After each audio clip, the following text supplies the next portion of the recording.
भारत पाकिस्तान की सरहद पर स्थित राजस्थान का जैसलमेर जिला दुनिया में अपनी अलग पहचान रखता है।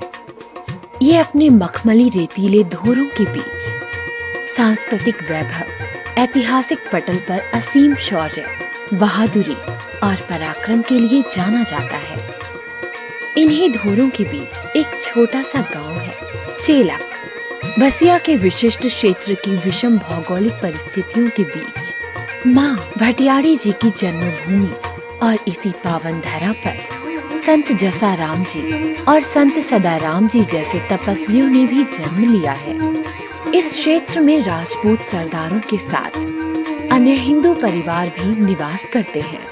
यहाँ चेलक गांव में श्री चौखा राम जी मेघवाल के पुत्र रूपा राम जी धनदेव के यहाँ माँ जतनो देवी की कोख से एक सुंदर बालिका ने 70 के दशक में जन्म लिया और उस बालिका का नाम रखा गया अंजना।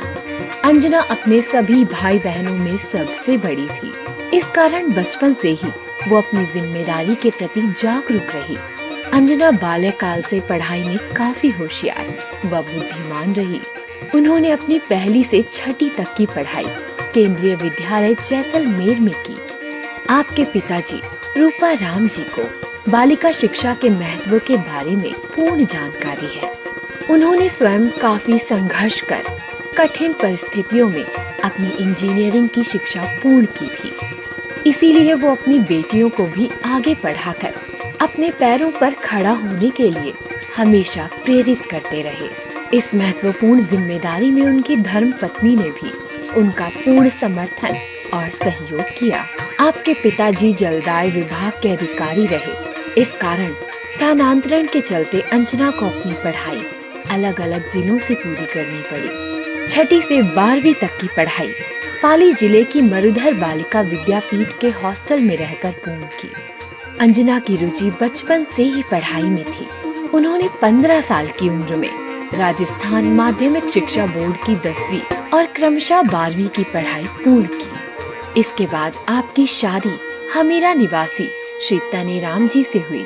इस कारण अंजना को अपनी पढ़ाई बीच में ही छोड़नी पड़ी। लेकिन तनेराम जी के प्रोत्साहन और प्रयासों से अंजना ने 1999 में पुनः स्वयं पाठी विद्यार्थी के तौर पर स्नातक की दूसरे व तीसरे साल की पढ़ाई पूरी की। 2002 के बाद आपने शिक्षा अर्जन के इस क्रम को निरंतर जारी रखा। फिर स्नातकोत्तर के बाद बीएड की पढ़ाई पूर्ण की। अंजना पढ़ाई के साथ साथ अन्य शैक्षणिक गतिविधियों, सांस्कृतिक कार्यक्रम और खेल कूद की गतिविधियों में हमेशा बढ़ चढ़कर भाग लेती रही। इससे उनका मनोबल काफी बढ़ा। साथ ही आपने अपने सभी भाई बहनों को पढ़ाई के बारे में जागरूक और प्रोत्साहित किया। अंजना जी का वैवाहिक जीवन सुखमय व्यतीत हो रहा था। 2 पुत्र हुए, लेकिन समय को कुछ और ही मंजूर था। कालचक्र की गति व भविष्य को कोई नहीं समझ पाया है। एक हंसते खेलते संपन्न परिवार को जैसे किसी की नजर लग गई। जैसलमेर के एक सामाजिक कार्यक्रम से 14 अप्रैल 2011 को बाड़मेर लौटते वक्त एक भीषण सड़क हादसा हुआ।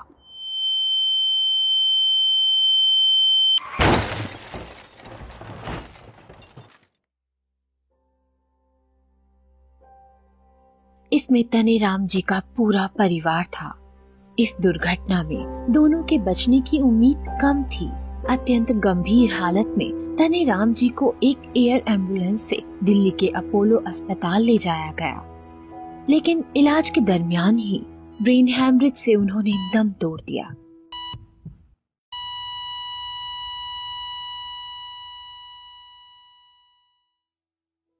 अंजना की स्थिति भी बेहद नाजुक व गंभीर थी।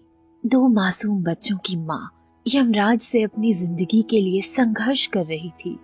उनको आगे के इलाज के लिए अहमदाबाद ले जाया गया, जहां उनके कई ऑपरेशन हुए। करीब 2 महीने आईसीयू में अचेत रहने के बाद हड्डियों की जगह स्टील की रॉड जोड़कर अंजना को खड़ा किया गया।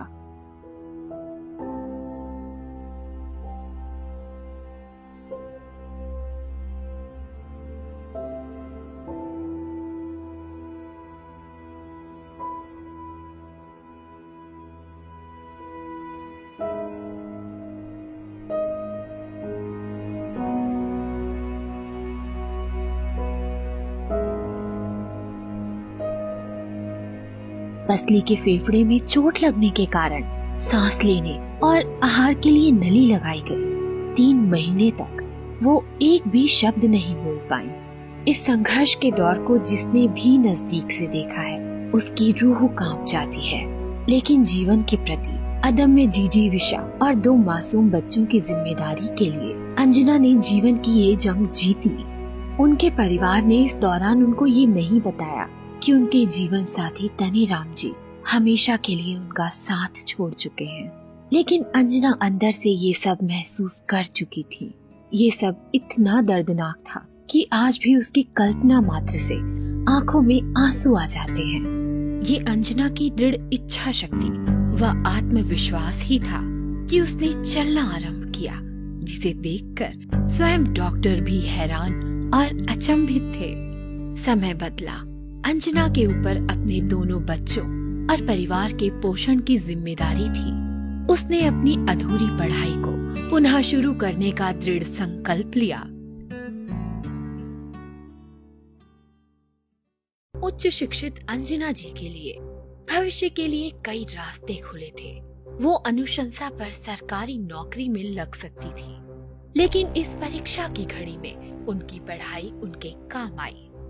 अंजना जी ने दृढ़ इच्छा शक्ति और पूरी लगन से RAS की तैयारी आरंभ की। साथ ही 2014 में अंजना जी प्रथम श्रेणी इतिहास और द्वितीय श्रेणी अंग्रेजी व सामाजिक ज्ञान के अध्यापिका के रूप में चयनित में हुए।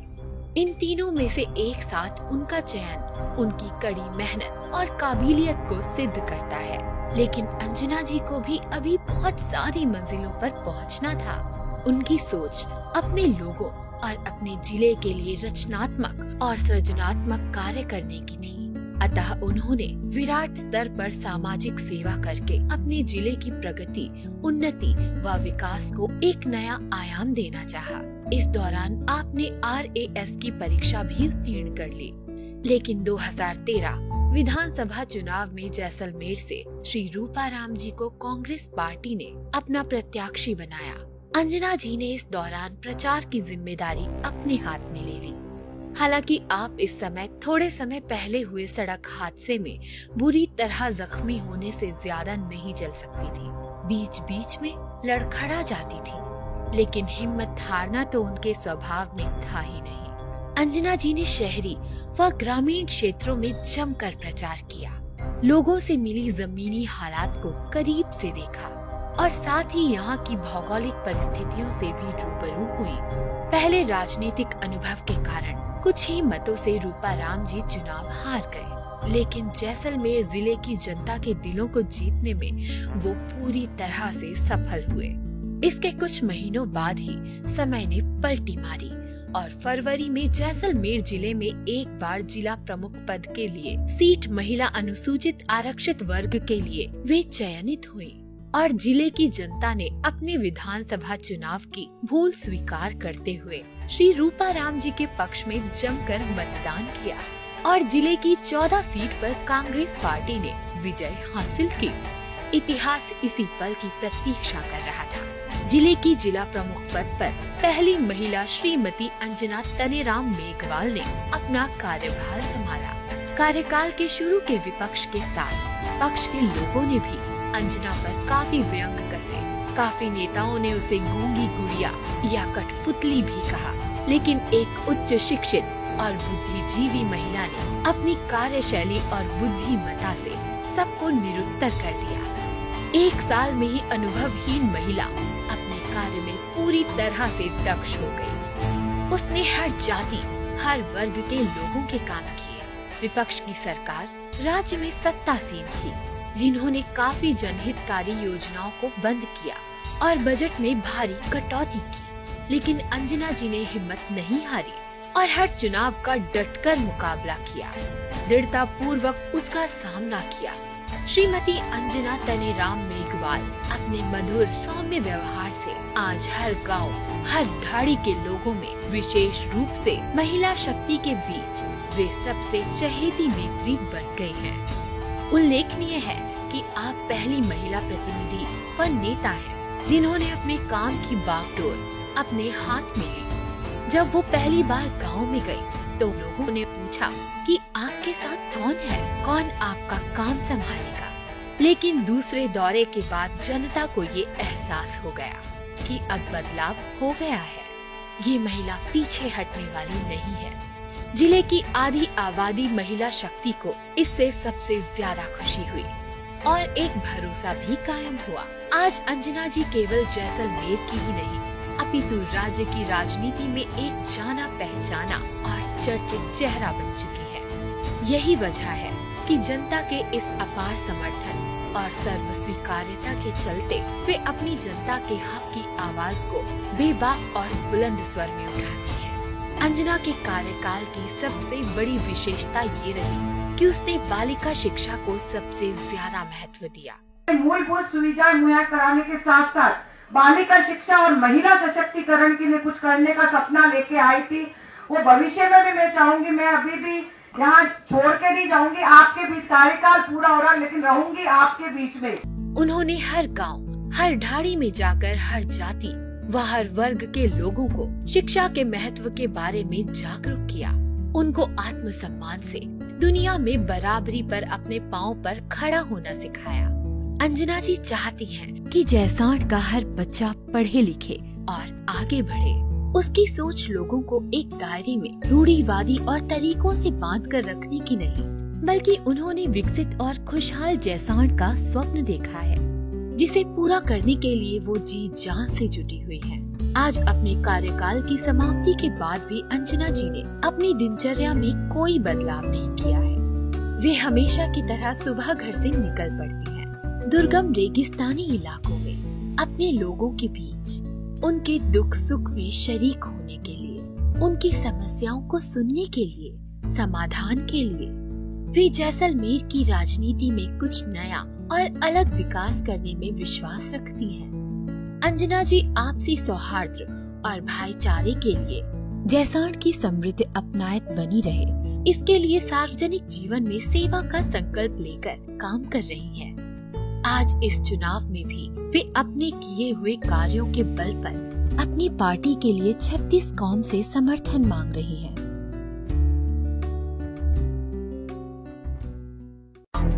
जैसाण की जनता की सेवा ही मेरी जिंदगी का एकमात्र मकसद है। यहाँ के लोग स्वस्थ और सुखी रहें, ये मेरा प्राथमिक संकल्प है।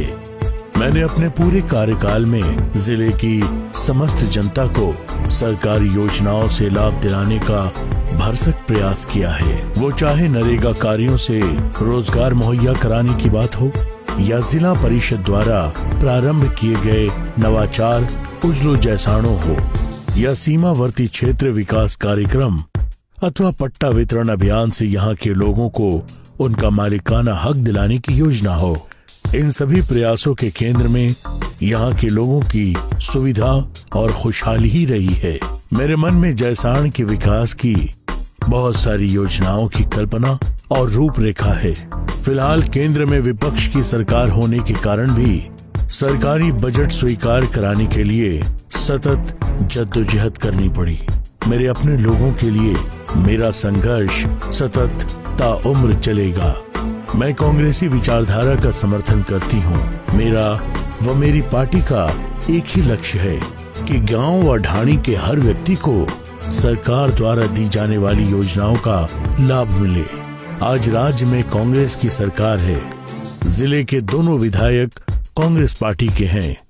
अतः मैं आप सभी से विनम्र निवेदन करती हूँ कि आप कड़ी से कड़ी जोड़ जिले को चौमुखी विकास की ओर आगे बढ़ाएं। मेरे कार्यकाल के दौरान आपने जो अपार स्नेह व प्रेम मुझे दिया है, उसकी मैं सदा ऋणी रहूंगी। आपका ये असीम प्रेम, स्नेह व विश्वास ही मेरी ताकत है, जो मुझे आगे बढ़ने की ओर प्रेरित करता है। आप सभी से करबद्ध निवेदन है कि आप कांग्रेस पार्टी के सभी प्रत्याशियों को भारी बहुमत से जिताकर गांव में कांग्रेस सरकार बनाने में अपना सहयोग प्रदान करें, ताकि भारतीय लोकतंत्र को और मजबूत और ऊंचाइयों तक हम ले जा सकें। पुनः आपका बहुत बहुत आभार, बहुत बहुत धन्यवाद। जय हिंद।